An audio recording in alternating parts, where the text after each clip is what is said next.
ایک بڑی سی دکان کے بڑے سے شوکیس میں رکھی ہوئی گڑیا کو دیکھ کر نازش نے دل ہی دل میں سوچا کہ کتنی پیاری اور خوبصورت گڑیا ہے، کاش یہ میرے پاس ہوتی۔ نازش نے دل میں سوچا اور اس کے قدم وہیں پر رک گئے۔ اس کی نظریں شوکیس میں سجی گڑیا پر جم کر رہ گئیں۔ 10 سال کی عمر کی نازش 5ویں کلاس کی طلبہ تھی۔ 3 سال پہلے ٹریفک کے ایک حادثے میں اس کے والد عرفان صاحب اپنی زندگی سے ہار کر اپنے خال کے حقیقی کے پاس پہنچ چکے تھے، اور تب سے ہی اس کی امی عقیلہ خاتون اس کی والدہ ہونے کے ساتھ ساتھ اس کے والد ہونے کے فرائض بھی ادا کر رہی تھیں۔ روز ہی وہ اسکول سے گھر واپس جاتے ہوئے اس گفٹ سینٹر کے سامنے سے گزرتی تھی، اور ہر روز ہی گفٹ سینٹر کے سامنے پہنچ کر اس کے قدم ٹھٹک جاتے تھے اور نظریں اس شوکیس میں رکھی خوبصورت گڑیا کے وجود پر جم جاتی تھیں۔ کافی دیر تک وہ شوکیس میں رکھی گڑیا کو نظر میں جمائے دیکھتی رہتی تھی، اور جیسے وہ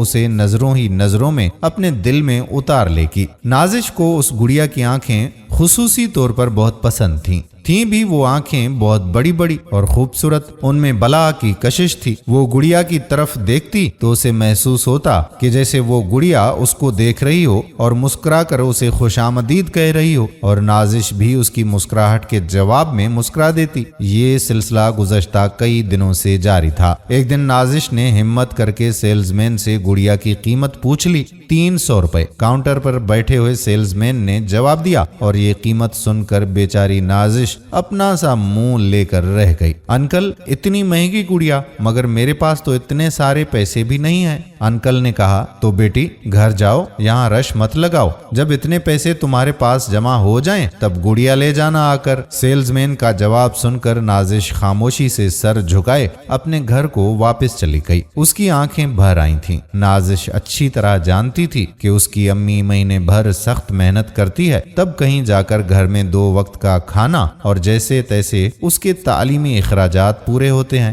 آج اگر میرے ابو زندہ ہوتے تو شاید، سوچتے ہوئے اس کا دل بھر آیا۔ جیسے تیسے اس نے کھانا تو کھا لیا، مگر چہرے پر رنج و ملال کے بادل دیر تک قبضہ جمائے رہے۔ لبوں کی مسکراہٹ ماند اور آنکھوں کے جگنوں بجھ کر رہ گئے۔ اگلے دن اسکول سے چھٹی ملنے کے بعد وہ جب گفٹ سینٹر کے سامنے پہنچی تو اس کے بڑھتے قدم سینٹر کے سامنے ہی تھم گئے۔ اس کی نظریں اپنی پسندیدہ گڑیا کے وجود پر جم گئیں۔ پپا، آئس کریم والا، وہ دیکھیے۔ ادھر نازش کی توجہ جو آواز سن کر گڑیا کی طرف سے ہٹ گئی، دیکھا کہ ایک 6-7 سال کی بچی اپنے پپا سے آئس کریم کھلانے کے لیے کہہ رہی ہے۔ باپ نے کہا، بیٹی آج تو میں تمہیں آئس کریم ضرور ہی کھلاؤں گا، اور پپا نے اشارے سے آئس کریم والے کو قریب بلایا اور اپنی بیٹی کو آئس کریم دلوا دی۔ آئس کریم والے کو پیسے کی ادائیگی کے بعد جب اس لڑکی کے پپا اپنا پرس پینٹ کی جیب میں رکھنے لگے تو بے خیال وہ پرس وہیں گر گیا۔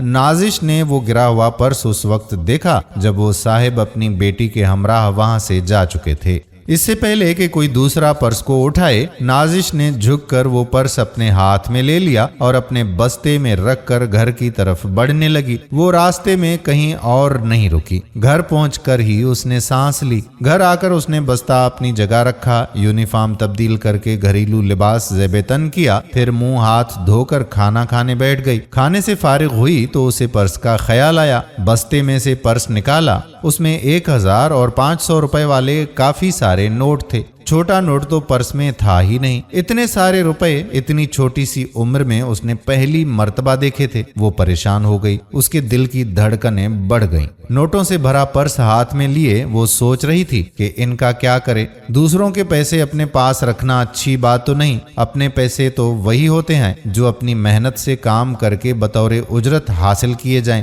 جیسے اس کی امی سلائی کڑھائی بنائی کر کے پیسے کماتی ہے۔ یہ پیسے اپنے پاس رکھ لیے تو خالق کائنات ناراض ہو جائے گا، پیارے رسول صلی اللہ علیہ وآلہ وسلم کی تعلیمات کے خلاف ہوگا۔ یہ ساری باتیں ذہن میں آتے ہی نازش نے دوبارہ پرس کھول کر دیکھا، اس میں کئی خانے تھے، کئی